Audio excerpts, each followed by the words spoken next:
ఈ August 15th వచ్చిన, జనవరి 26 వచ్చిన ఏం చేసేవాళ్ళంటే ఒక 5 రోజుల ముందు బాగా ప్రాక్టీస్ చేయించేవారు. దేని కొరకు అంటే ఈ ఇండిపెండెన్స్ డే లేదా మన భారతదేశం యొక్క జాతీయ గీతాన్ని పాడడానికి ప్రాక్టీస్ చేయించేవాడు. ప్రాక్టీస్ చేయించేటప్పుడు ఒక మాట చెప్పాడు, ఏంటి అంటే ఎప్పుడైనా సరే ఈ పాట వినబడితే ఆ ప్లేస్ నుంచి నువ్వు కలగలదు. పాట వినబడితే నీకు పాట వచ్చినా రాకపోయినా నువ్వు ఏం చేయాలి, అక్కడ నుంచి అసలు ఇంచి కూడా కలగదు.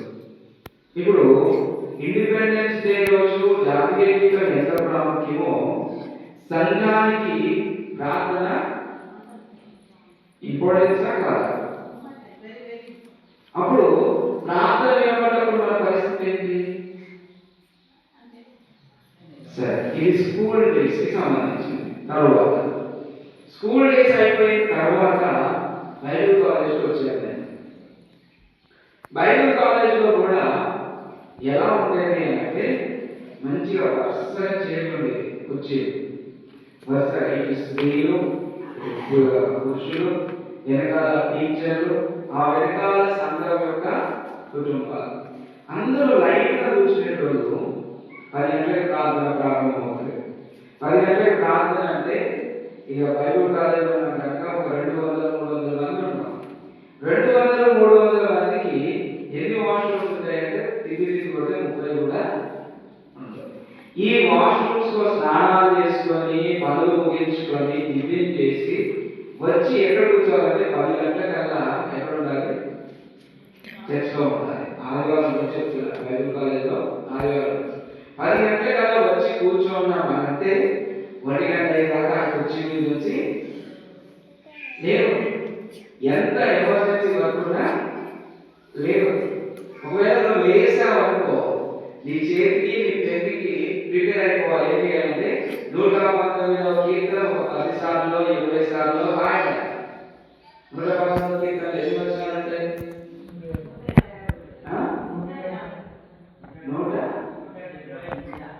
172 వచనాలు ఉంటాయి. అన్ని వచనాలు 10 సార్లు 20 సార్లు రాయడానికి ప్రిపేర్ అయిపోవాలి. మళ్ళీ రాయడానికి ఒక వారం రోజులు టైం ఇస్తారా?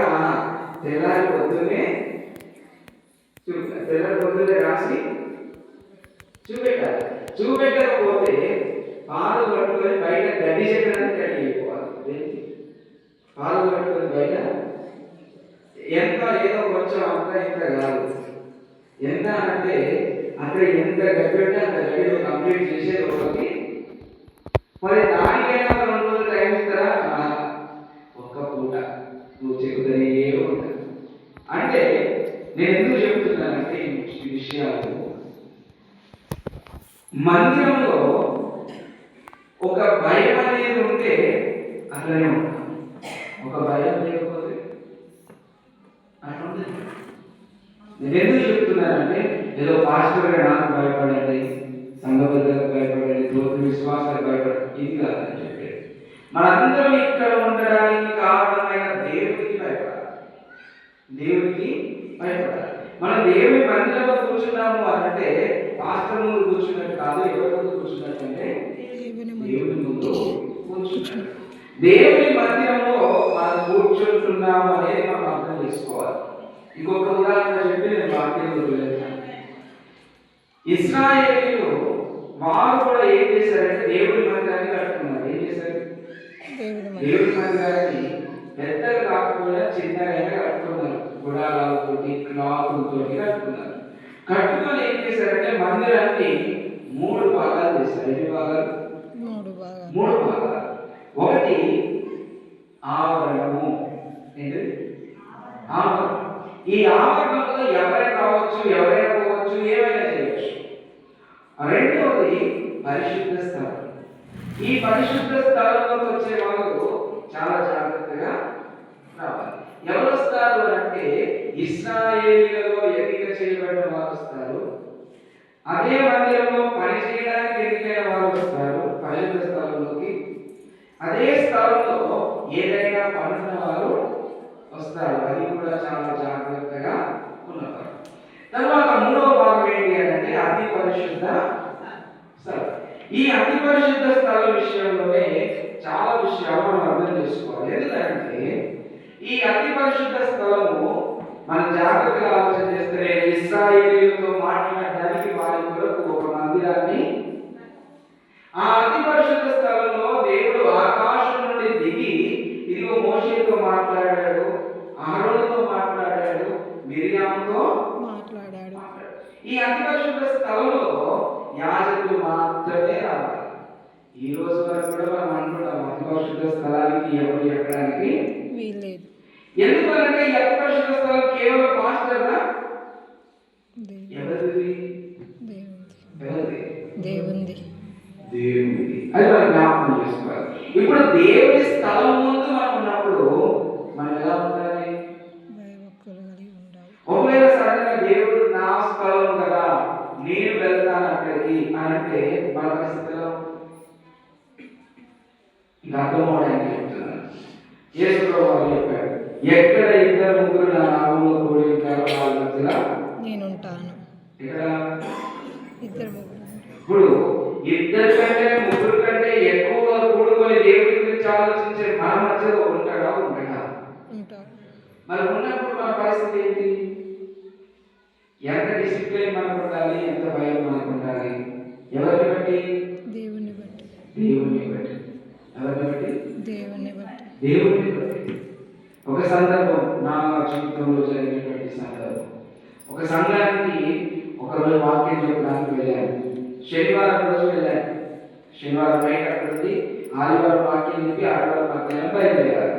ఆ ఊరికి బస్సులు ఉండవు, ఒకటో రెండో బస్సులు ఉంటాయి. శనివారం రోజు వెళ్ళాను. శనివారం సాయంత్రం ఛాయ్ తాగుతూ బిల్డింగ్ ఎక్కాను. బిల్డింగ్ ఎక్కితే పెద్ద గొడవ అవుతుంది, బయట చాలా పెద్ద గొడవ అవుతుంది. కొట్టుకొని బట్టలు చిక్కుకొని రక్తాలు కాలి పోలీసులు వచ్చి చాలా పెద్ద గొడవ అయింది. నేను అనుకున్నాను ఇంత పెద్ద గొడవ ఊళ్ళో జరిగితే తెల్లారి ఎవరితో చేసి అవుతాయి అనుకున్నాను. తెల్లారి నా బాధ్యత ఏంటి? ప్రాంతంలో ఉండాలి, ఏం చెప్పాలి. అక్కడ ఉన్నటువంటి సంగతి వచ్చాడు, చర్చ తలుపులు తీశాడు, అంతా క్లీన్ చేశాడు, సౌండ్ సిస్టమ్ అంతా సెట్ చేశాడు. సెట్ చేసిన తర్వాత ప్రార్థన స్టార్ట్ చేశాడు. సంఘస్థులు వచ్చారు, పాటలు పాడుతూ ఉన్నారు. వాక్యం చెప్పడానికి నేను ఒక సమయం తర్వాత లోపల రూమ్లో వచ్చి చర్చిలోకి వచ్చాను. స్టేజ్ మీదకి వచ్చిన తర్వాత నేను ఆశ్చర్యపోయాను. ఏంటి అంటే అందరూ మంచి కూర్చున్నారు, లైన్లో అందరూ ఆరాధన చేస్తున్నారు. అందరూ ఆరాధన చేస్తూ ఉంటే ఒక ఇద్దరు ఇగో మాట్లాడుకుంటా సదాంగా బైబిల్ పట్టుకొని చర్చిలోకి వస్తున్నారు. ఇద్దరు ఎవరు వాళ్ళిద్దరు అంటే ఇదిగో నిన్న సాయంత్రం కూడా కొట్టున్నారని చెప్పారు, రక్తాలు రాస్తుంది, చెట్టు నిండా చిరిగిపోయిందని. వాళ్ళిద్దరు కలిసి మందిరానికి వచ్చారు. ఎందుకు జ్ఞాపకం చేస్తున్నారంటే బయట ఏంటంటే ఉందండి, లోపల దేవుడు ఉన్నాడనే ఆలోచన ఉండాలి. ప్రేయర్ అయిపోయిన తర్వాత నేను అడిగాను, ఎవరిని సంఘపెద్దని అడిగాను. వాళ్ళు అదే సంఘపెద్ద దగ్గరికి వెళ్ళి కదా ఏంటి పరిస్థితి, వాళ్ళు అంత గొడవ పెట్టుకున్నారు, మరి వాక్యం రాయని చూస్తే ఎదురుగా ఇద్దరు నడుచుకుంటూ వస్తున్నారు, ఆ గొడవలు సపోర్ట్ చేసిన వాళ్ళు అందరూ చర్చలో చూస్తున్నారు, ఏంటి పరిస్థితి అంటే వాళ్ళ మాట అన్నారు. ఏంటి అంటే దేవుని మందిరము అది దేవుని. ఎవరి? దేవుని. మాకు భయం ఉంది, దేవుని భయం మాకు ఉంటుంది. నేను ఒక గొడవ చేసి మేము కొట్టుకున్నాను. ఈ రోజు సాయంత్రం ఆ గొడవ తీర్చడానికి ఎవరు వస్తున్నారంటే ఆ సంఘానికి కాపరే వస్తున్నారు. అంటే నేను ఎందుకు చెప్తున్నానంటే దేవుని భయం అనేది మనల్ని దీవింపజేస్తుంది. దేవుని భయం మన జీవితంలో ఆశీర్వాదాన్ని ఇస్తుంది. కాబట్టి ఇప్పుడు దేవుని గురించి మనం ఆలోచన చేసుకుంటూ ముందుకు వెళ్తున్నాం. ఇన్ని ఎగ్జాంపుల్స్ నేను చెప్పేది ఎందుకంటే యేసు ప్రభు అన్న దేవుడు అన్నా మనం కొంచెం భయపడాలి. ఎవరికి? దేవుడికి కొంచెం మనం భయపడాలి. అసలు ఎందుకు యేసు ప్రభు వచ్చాడు? మనం భయపడ్డాక మనం భయపడ్డాక ఎందుకు వచ్చాడు మరి యేసు ప్రభు?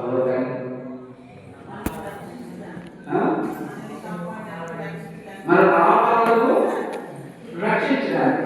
సరే బైబిల్ ఒకసారి చదువుకుందాం. అపోస్తలుల కార్యాలు 3వ అధ్యాయం 26వ వచనం. అపోస్తలుల కార్యములు 3వ అధ్యాయం 26వ వచనం.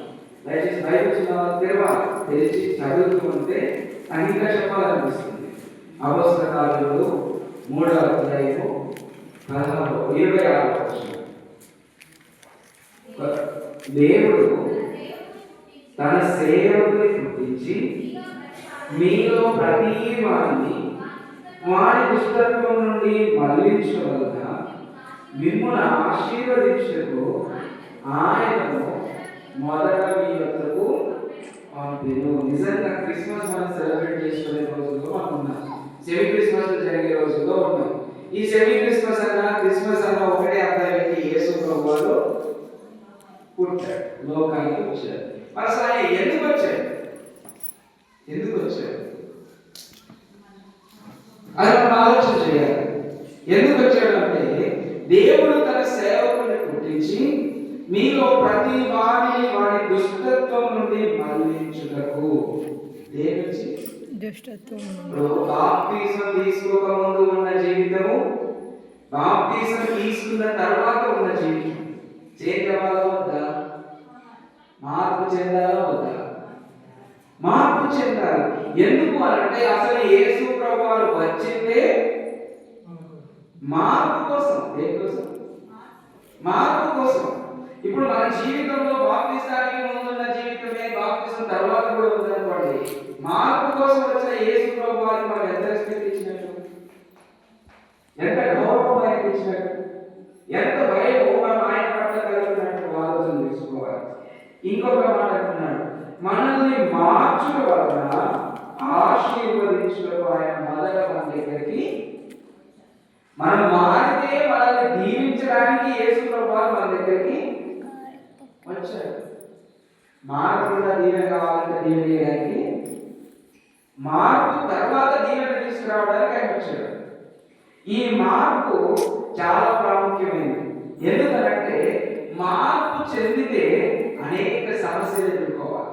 ఏం చేయాలి?